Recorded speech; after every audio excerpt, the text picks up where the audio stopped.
남편이 제게 말했어요. 우리 아들 친자 확인 검사 해보자.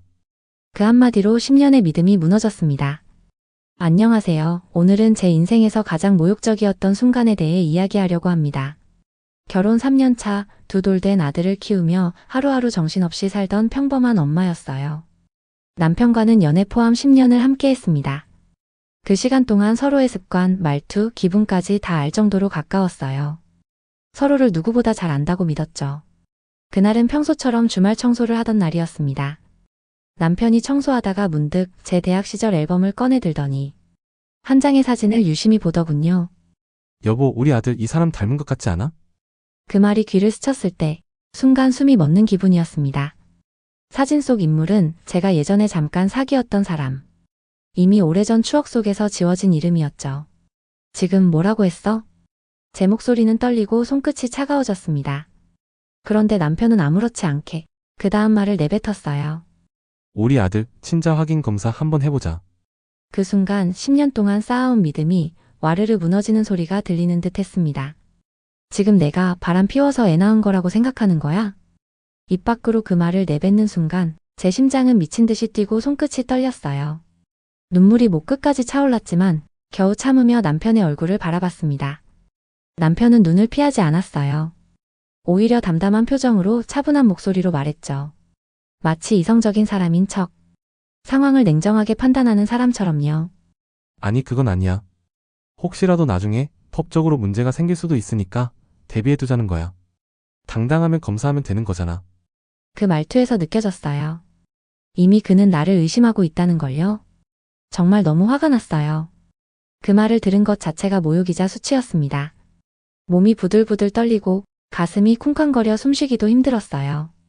어떻게 그런 말을 할 수 있는지 소리치고 싶었어요. 하지만 아이가 바로 옆방에서 잠들어 있었죠.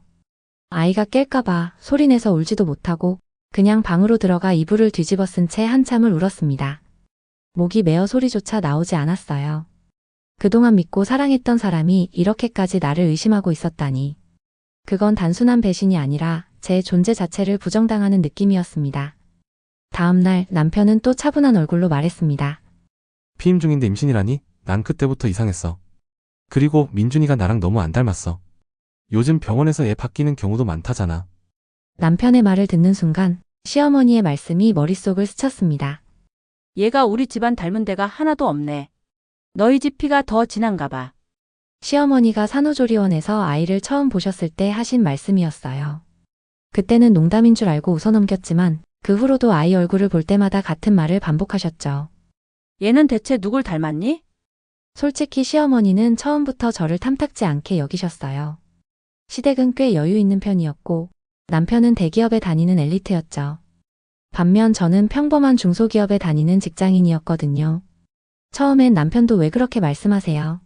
라며 발끈했어요. 하지만 시간이 지나자 우리 어머니 성격 알잖아. 그냥 하시는 말씀이지. 하며 아무렇지 않게 넘기더군요. 그때는 저도 그러려니 했지만 지금 생각해보면 그 말들이 남편 마음속에 의심의 씨앗을 조금씩 심어갔던 것 같습니다. 그러던 어느 날 남편의 노트북을 우연히 보게 됐어요. 그 안에는 익숙한 닉네임으로 올라온 한 온라인 커뮤니티 글이 있었습니다.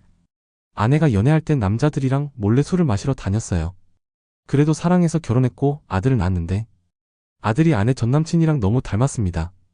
병원에서 아이가 바뀌는 경우도 많으니까 친자검사 한번 해보자고 했더니 아내가 극구 반대하네요.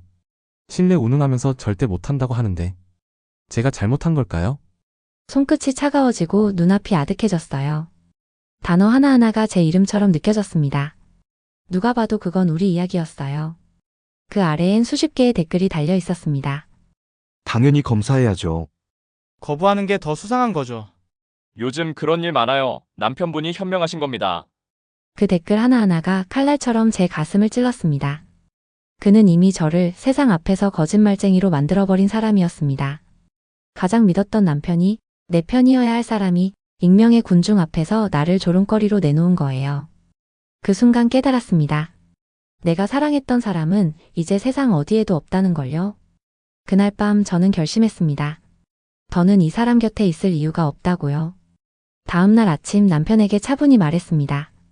좋아, 검사하자. 남편의 얼굴에 안도와 놀람이 동시에 스쳤습니다. 대신 조건이 있어. 저희는 이혼 서류를 작성해 법원에 제출했고 변호사를 찾아가 합의각서까지 작성했습니다. 검사 결과 아이가 남편의 친자일 경우 남편은 재산의 절반을 아내에게 지급하고 이혼한다. 만약 결과가 친자가 아닐 경우 아내는 위자료와 재산을 포기하고 집을 떠난다. 변호사가 준비해준 문서를 들고 함께 공증사무소로 갔습니다. 남편은 아무렇지 않게 이름을 적고 도장을 찍었습니다. 마치 승리를 확신한 사람처럼 입가엔 비웃음이 번져 있었죠. 남편은 여전히 자신만만했습니다. 형식적인 거지. 이제 검사만 하면 끝나겠네. 며칠 뒤 드디어 결과가 나왔습니다. 손에 든 봉투가 그렇게 무겁게 느껴진 건 처음이었어요. 숨을 고르고 조심스레 열어보니 굵은 글씨가 눈에 들어왔습니다. 99.9999% 친자 일치. 순간 온몸에 힘이 빠졌습니다. 억울함과 분노 그리고 허무함이 뒤섞인 채 눈앞이 하얘졌어요. 남편은 제 손에서 서류를 낚아채듯 가져가더니 결과를 확인하고 활짝 웃었습니다. 역시 내 아들이 맞잖아. 내가 의심한 건 아니야. 그냥 혹시 몰라서 그런 거지. 그 말투가 너무 가벼웠습니다. 마치 아무 일도 없었다는 듯, 이 모든 일이 단순한 해프닝이었다는 듯 말이죠. 저는 잠시 남편을 바라보다가 입가에 천천히 미소를 지었습니다. 결과 확인했으니까 이제 절차 밟을게. 남편의 얼굴이 하얗게 질렸습니다. 진짜로 이혼할 거야? 응. 당신이 날 의심한 순간 이미 끝났어. 그제야 남편의 얼굴에서 미소가 사라졌습니다. 하지만 제 마음은 이미 냉정하게 식어 있었어요. 이혼 소송은 생각보다 빨리 진행됐습니다. 제가 모아둔 증거들이 명확했거든요. 남편이 온라인에 올린 글, 강요된 친자 검사, 그리고 그로 인해 받은 정신적 피해까지 모두 변호사를 통해 꼼꼼히 정리해 제출했습니다. 법정에서 남편은 울먹이며 말했어요. 판사님, 전 정말 아내를 사랑합니다. 그냥 확인만 하고 싶었어요. 하지만 판사님은 단호했어요. 배우자를 의심한 것도 모자라 온라인상에 허위 사실을 게시하여 명예를 훼손한 것은 명백한 잘못입니다. 이러한 행위는 부부간의 신뢰를 회복 불가능하게 훼손한 것으로 판단됩니다. 결국 저는 재산의 절반 이상과 아들의 양육권까지 모두 받게 되었습니다. 이혼 후 저는 받은 재산으로 작은 카페를 열었습니다. 늘 커피 향이 가득한 따뜻한 공간이에요. 아들은 어느새 4살이 되었고 유치원에 가기 전에 제품에 안겨 엄마 화이팅 이라고 말하곤 합니다. 그 한마디면 세상의 어떤 위로보다도 힘이 돼요. 한 달에 한 번 면접교섭일에 전 남편을 만납니다. 그때마다 그는 같은 말을 반복하죠. 아이 때문에라도 다시 생각해줘. 나 정말 후회해. 하지만 저는 그 말을 들을 때마다 조용히 커피 한 모금만 마십니다. 이젠 그 어떤 말에도 흔들리지 않아요. 그 사람은 후회 속에 살고 있지만 저는 드디어 제 삶을 살아가고 있으니까요. 믿음은 유리조각 같아요. 한번 깨지면 다시 붙여도 금이 남지요. 여러분이라면 어떠셨을까요? 친자검사 제안한 남편을 용서하셨을까요? 아니면 끝을 내셨을까요? 댓글로 여러분의 생각을 남겨주세요. 오늘 제 이야기를 들어주셔서 진심으로 감사드립니다.